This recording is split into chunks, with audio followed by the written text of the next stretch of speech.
이해충돌 논란으로 국민의힘을 탈당한 박덕흠 의원이 이번에는 채용 비리 의혹에 휩싸였습니다. 단체장으로 재직하던 시절 자기의 조카는 물론이고 주변 지인들의 자녀들까지 부정하게 채용해 줬다는 언론 보도가 나오고 있습니다. 관련 내용을 보도한 한겨레 오승훈 기자와 함께 얘기를 나눠보겠습니다. 오 기자 어서 오십시오. 네, 반갑습니다.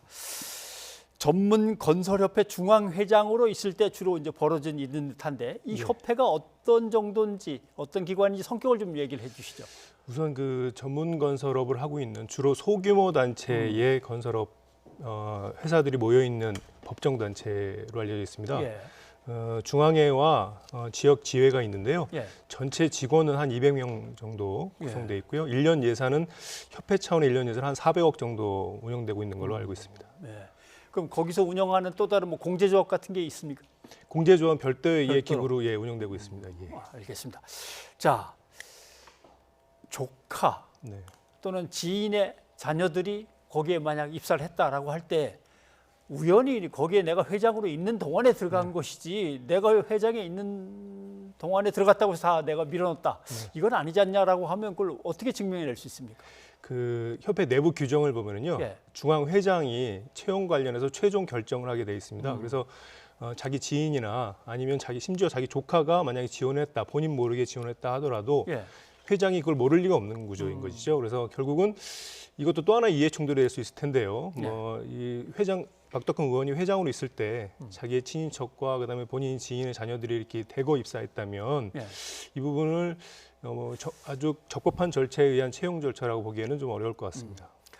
어떻게 하다 뭐 잘 모르고 넘어가서 자기 아는 사람의 자녀가 취직을 했을 수도 있는데 몇 명입니까? 근데 이게 한두 명이면 그렇게 인정할 수는 있는데 저희가 받은 취재 과정에서 입수한 명단은 25명이었는데요.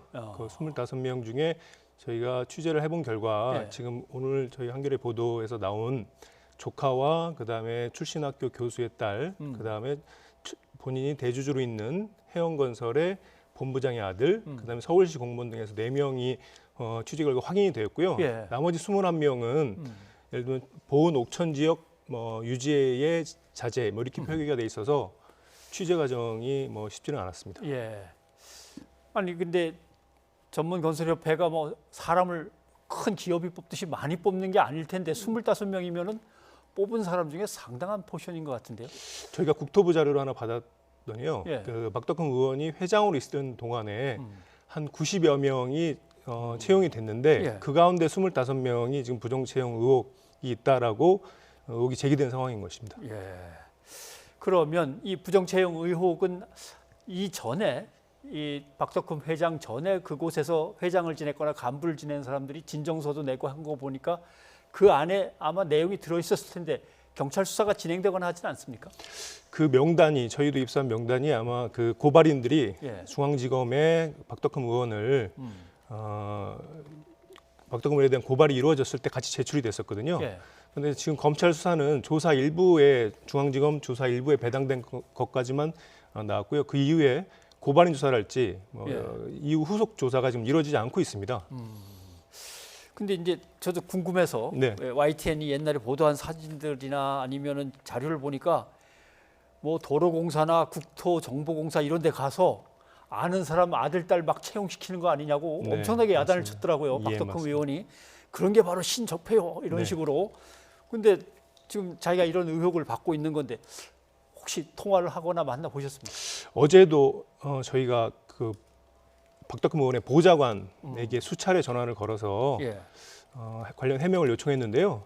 전화를 받지 않으셨고 그다음에 문자를 남겨가지고 답을 달라라고 했는데도 불구하고 연락이 닿지 않았습니다. 그래서 제가 이 박덕흠 의원 첫 보도를 했을 때만 보좌관 연락이 됐고요. 그 이후로 계속 연락이 안 되고 있는 상황이고 심지어 제가 박덕흠 의원 명의로 된 휴대폰에 전화를 걸었는데요.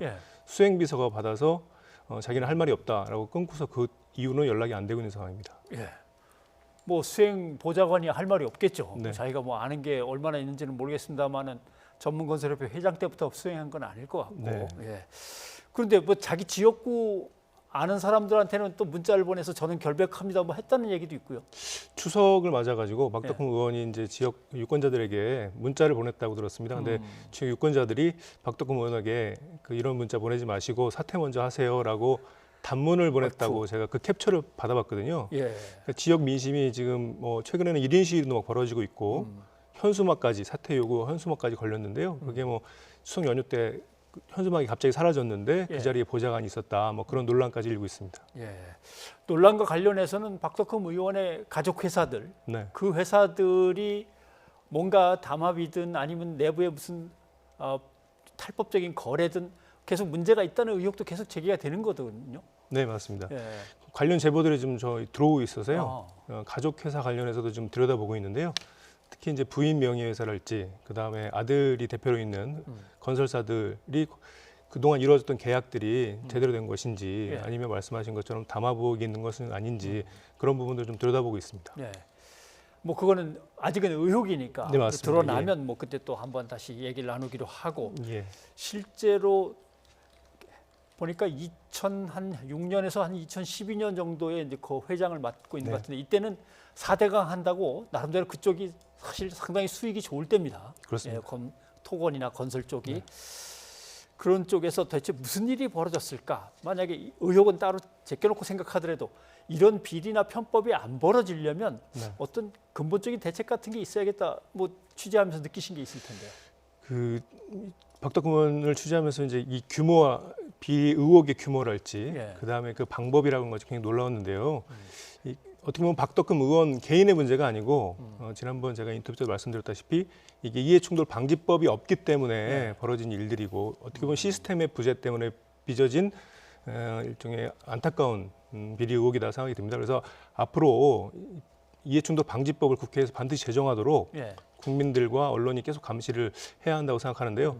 어찌된 일인지 이 박덕흠 의원 관련 보도는 뭐 저희 한겨레와 뭐 YTN 등등 몇몇 매체 말고는 이제 보도가 안 나오고 있어서 예. 좀 더 관심을 좀 가져야 되지 않을까 생각하고 있습니다. 알겠습니다. 이해충돌 방지에 국회의원들이 슬그머니 빠진 걸 다시 집어넣고 뭔가 네, 좀 맞습니다. 강화하고 네. 이것들을 국민들이 감시할 수 있도록 네. 제도를 좀 만들어야겠다는 생각이 자꾸 드는군요. 저희도 박덕흠 의원한테 이제 입장이 있으시면 언제든 네. 열려 있으니까 오셔서 얘기를 하시든 연락을 주십시오 했는데 아직 저희가 연락을 못 받고 있습니다.